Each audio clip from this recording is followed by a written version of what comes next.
से आप लोग समझ ही रहे होंगे कि जिस टॉपिक पे हम लोग बात करने जा रहे हैं वो टॉपिक आखिर है क्या। ये टॉपिक दिल्ली से जुड़ा हुआ टॉपिक है और लिकर स्कैम के बारे में जुड़ा हुआ है। इसमें बहुत सारे पार्टियों का इन्वॉल्वमेंट है एंड बहुत सारे पैसों का भी इन्वॉल्वमेंट है। इसमें यहाँ तक कहा जा रहा है कि पैसों का बहुत बड़ा एक फ्रॉड हुआ है। अपने सेल्फ इंटरेस्ट के लिए बहुत ऐसे लोगों को भी लाइसेंस दिया गया है जिसे लाइसेंस नहीं दिया जाना चाहिए। तो एक बार इस केस पे हम लोग अपनी सरसरी निगाहों से नज़र बनाते हुए पहले ये देख लेते हैं कि ये केस आखिर था क्या। तो इस केस में जो मेन मुद्दा था वो ये था कि 2021 के अंदर लिकर को लेकर के एक न्यू पॉलिसी बनाई जाती है जिसमें कहा जाता है कि गवर्नमेंट के तरफ से अब लिकर को नहीं बेचा जाएगा बल्कि इसका प्राइवेटाइजेशन किया जाएगा और प्राइवेट प्लेयर को यहाँ पे इनवाइट किया जाएगा और प्राइवेट प्लेयर को लाइसेंस दे करके उनसे फी चार्ज की जाएगी और उस फी के साथ हम लोग अपना रेवेन्यू को कलेक्ट करेंगे। तो यहाँ पे आप लोग देख सकते हैं कि गवर्नमेंट अब आगे से अब लिकर नहीं बेचेगी, प्राइवेटाइजेशन किया जाएगा और उसी के तहत दिल्ली के अंदर 23 जोन बनाए गए थे जिसमें से एक जोन के अंदर 27 शॉप खोलने की बात कही गई थी। उसके बाद हम लोग एक नज़र यहाँ पे भी डालते हैं कि ये पॉलिसी जब बनाई गई उससे ठीक एक साल पहले अगर चलते हैं 2020 के अंदर, तो आप सभी लोगों ने अपने अपने घरों में देखा होगा, टीवी के माध्यम से आप लोगों को पता चला होगा कि जब कोरोना के वजह से लॉकडाउन जैसे ही खत्म हुआ था तो दारू की दुकानों पे एक बहुत ज़्यादा भीड़ देखने को मिली थी। ये पॉलिसी उसी भीड़ की देन है। उसके बाद अगर बात करते हैं कि लिकर पॉलिसी से दिल्ली को क्या बेनिफिट हुआ, तो 27% का रेवेन्यू उसका बढ़ गया उसके वजह से। उसके बाद जो मामला इसमें सामने निकल करके आया है तो ये निकल के आता है कि ईडी के द्वारा ऐसा कहा गया है कि जो 12% मार्जिन प्राइवेट जो 12% मार्जिन लिया जाता था उसमें से 6% मार्जिन जो है वापस आम आदमी पार्टी के पास आ जाता था और लगभग गोवा के इलेक्शन कैंपेन में 100 करोड़ रुपए खर्च करने की बात कही गई है। लेकिन कहीं ना कहीं ये इंडिकेशन वाटर टाइप डिस्ट्रीब्यूशन जैसे हमें नहीं दिखता है। उसका एक रीजन ये है कि जब प्रधानमंत्री नरेंद्र मोदी जी ने देश की बागडोर को संभाला था उस समय से लेकर करके आज तक 95% केस ऐसे हैं जिसमें सिर्फ ऑपोजिशन के लीडर इन्वॉल्व है। दैट सेंस कि 2014 से लेकर के अभी तक 121 केस रजिस्टर हुए हैं जिसमें से 115 जो केस है वो केस अपोजिशन लीडर पे है। तो कहीं ना कहीं ये एक सवाल उठाता है। तो इसकी आगे की हम जो रिपोर्टिंग है उसको हम लोग देख लेते हैं कि आगे इस केस में हम लोग कहाँ तक पहुंचे हैं अभी और क्या इसका अपडेट रहा है। तो सबसे पहले इस स्लाइड पर हम लोग ये देखेंगे कि केजरीवाल को जमानत क्यों दी गई है। 177 दिन जेल में रहने के बाद केजरीवाल को जमानत दी जाती है और ये कहा जाता है कि कार्यपालिका और न्यायपालिका का गठजोड़ है। इसी के वजह से कार्यपालिका दैट सेंस की एग्जीक्यूटिव और जुडिशरी, इन दोनों के बीच गठजोड़ है। जब 10 सितंबर को नरेंद्र मोदी जी DY चंद्रचूड़ के घर पे जाते हैं, खैर उनका कहना है कि हम गणेश पूजा के अवसर पे गए थे, लोग बहुत सारे लोग उसका गलत मीनिंग निकाल रहे हैं, बट कहीं ना कहीं ये इंडिकेशन देता है कि उनका 10 सितंबर को उनके घर पे जाना फिर कुछ ही दिन के बाद केजरीवाल को जमानत देना। दूसरी बात यह है कि हरियाणा का चुनाव होने वाला है। हरियाणा के चुनाव में हम देखते हैं कि एक तरफ 10 साल से जो पार्टी वहां पे रूल कर रही है वो है बीजेपी, दूसरी तरफ कांग्रेस और आम आदमी पार्टी का गठबंधन था वहां पे, लेकिन दोनों में आपस में सीट को लेकर असमंजस नहीं बन पाई जिसके वजह से आम आदमी पार्टी और कांग्रेस इंडिविजुअल 90-90 सीटों पे अपना चुनाव लड़ने जा रहे हैं, जिसमें से ये 10 ऐसे जिले हैं जो आम आदमी पार्टी के इन्फ्लुएंस में है।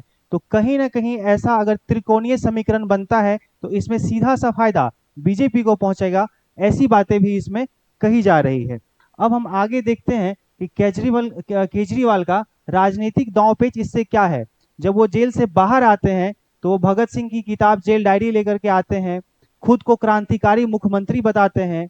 बीजेपी और उसके बाद बीजेपी सीएम जो एंटी जो लोग बीजेपी के सीएम नहीं हैं उनको इस्तीफा देने से मना करते हैं, साथ ही सीता माता की तरह अग्नि परीक्षा देने की भी बात करते हैं।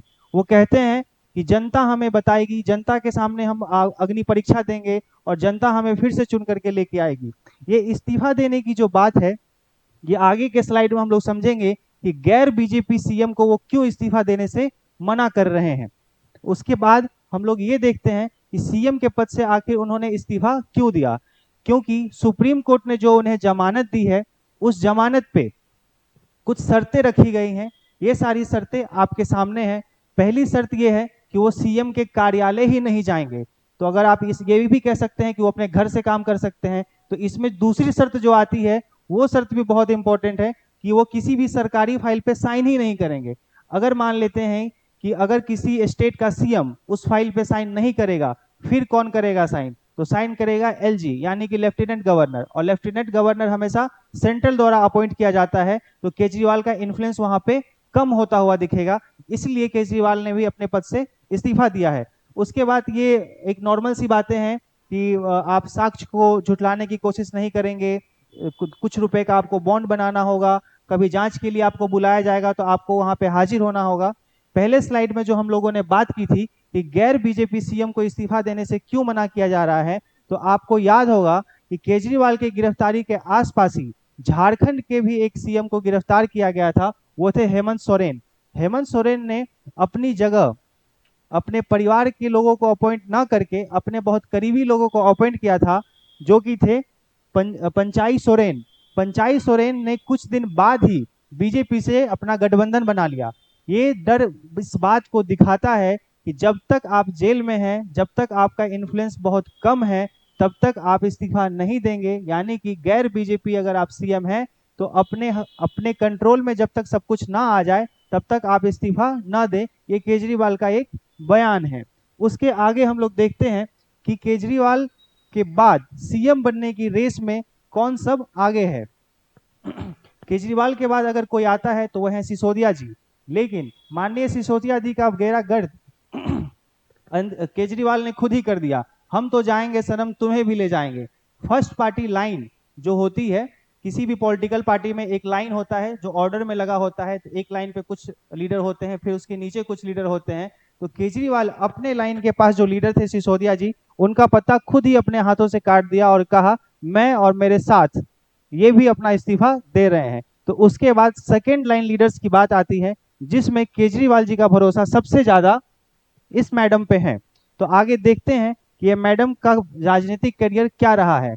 तो मिस आतिशी जी का जो करियर रहा है, 2001 में ड्यू से ग्रेजुएशन करने के बाद वो ऑक्सफोर्ड यूनिवर्सिटी चली जाती है। वहां से पढ़ाई लिखाई कंप्लीट करने के बाद आंध्र प्रदेश के एक स्कूल में वो कुछ दिन काम करती है।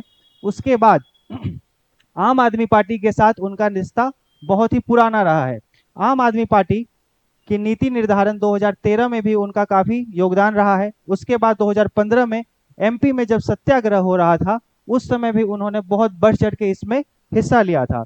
2019 में लोकसभा की बात करें तो 2019 में गौतम गंभीर के खिलाफ इन्होंने अपना चुनाव लड़ा था, लेकिन इसमें वो भारी बहुमत से हार गई थी। लगभग 4 लाख वोटों से वो हार गई थी।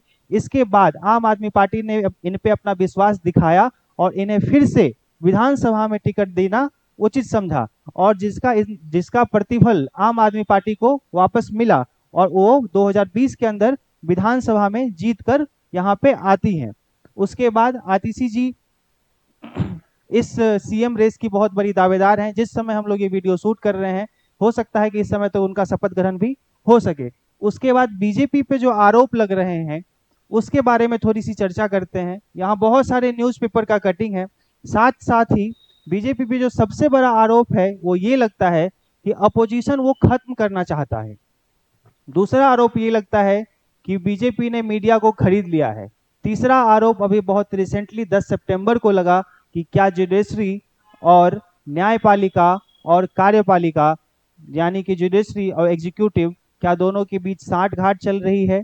तो अगर साठगांठ चल रही है तो उन्होंने कह दिया होगा कि थोड़ा सा देख लीजिए, केजरीवाल को रिहा कर दीजिए, फिर हमारा जो हरियाणा वाला समीकरण है वो थोड़ा अच्छे से बैठेगा। तो इन सारे मुद्दों को लेकर के बीजेपी भी कहीं ना कहीं कटघरे में खड़ी दिखाई दे रही है। इसके बाद हम ये देखते हैं कि सुप्रीम कोर्ट इस पे अपना क्या स्टैंड लेता है। तो सबसे पहले सुप्रीम कोर्ट ने सीबीआई को ये कहा कि आप पिंजरे में बंद तोते की तरह एक्ट नहीं करिए। रीजन इसका ये है कि जब केजरीवाल को पहली बार गिरफ्तार किया गया था ईडी के द्वारा, तो जेल से ही जब उन्हें जमानत ईडी से मिल गई थी, तो जेल से ही ने सीबीआई ने उन्हें गिरफ्तार कर लिया। इस पे सुप्रीम कोर्ट ने कहा कि आप पार्ट बाय पार्ट जो हमारे पास एविडेंस लेके आ रहे हैं और उनकी गिरफ्तारी की मांग कर रहे हैं, तो जब ईडी काम कर रही थी तो आप उस समय क्यों सो रहे थे? सबसे बड़ा मुद्दा ये है। तो क्या किसी के स्वतंत्रता के अधिकार का हनन यहाँ पे किया जा रहा है? क्या इस वजह से सुप्रीम कोर्ट ने ये कहा कि आप उस तोते की भांति बिहेव मत करिए कि आप पिंजरे में बंद हैं और गवर्नमेंट आपको चला रही है, आप एक स्वतंत्र बॉडी हैं, आप उस तरीके से बिहेव करिए। तो सुप्रीम कोर्ट ने कहीं ना कहीं सीबीआई को भी फटकार लगाई है। उसके आगे हम लोग कंटिन्यू करेंगे इस सेशन को। जब मैडम सीएम बन जाएंगी उसके बाद हम देखेंगे कि दिल्ली में क्या परिवर्तन हो रहे हैं। उसके साथ साथ केजरीवाल ने अपना दांव पेच बहुत अच्छे से खेला है। पहले हमें ये बताया जाता था, बहुत सारे मीम्स बनाए जाते थे कि सिर्फ मोफलर बांधने से आप सीएम बन जाएंगे, बट आज के डेट में केजरीवाल को देखने से ये पता चल रहा है कि राजनीतिक दांव पेच में वो दक्ष हो चुके हैं। जैसे कि सीएम का कार्यकाल मात्र 5 महीनों का बचा हुआ है, इस 5 महीनों का त्याग करके वो ये दिखाना चाह रहे हैं कि हम अपने पद का हमें कोई मोह नहीं है। दूसरी तरफ अगर हम ये देखते हैं कि जब आप अपना कद ऊंचा करना चाहते हैं राजनीति में, तो कहीं ना कहीं आपके पास 5-7 सीएम होने चाहिए जो आपके कंट्रोल में हो। पंजाब में आप लोग देख ही रहे हैं कि पंजाब का सीएम भी आम आदमी पार्टी के तले अपना काम कर रहा है। क्या उसी तरह हरियाणा का सीएम और उसी तरह दिल्ली का सीएम भी काम करेगा? तो कहीं ना कहीं आम आदमी पार्टी के अध्यक्ष, आम आदमी पार्टी के जन्मदाता मिस्टर केजरीवाल का ही कद ऊंचा होगा और एक ना एक दिन वो पीएम के भी रेस में हम लोग को देखने को मिलेंगे। तो इसी के साथ इस सेशन को खत्म करते हैं। आर्ट्स कैंपस आप सब लोगों का यहाँ पे स्वागत करता है और आर्ट्स कैंपस 11th-12th आर्ट्स की कोचिंग के साथ साथ आप लोगों के साथ ऐप के माध्यम से भी जुड़ने का प्रयास कर रहा है, जहाँ पे हम लोग 9th एंड 10th के सेगमेंट में एसएसटी को डील करने जा रहे हैं। तो इस वीडियो के डिस्क्रिप्शन में आप लोगों को आर्ट्स कैंपस के ऐप का लिंक, ट्विटर हैंडल का लिंक और इंस्टाग्राम का लिंक मिल जाएगा। तो अधिक जानकारी के लिए आप हमें वहां पे संपर्क कर सकते हैं। धन्यवाद।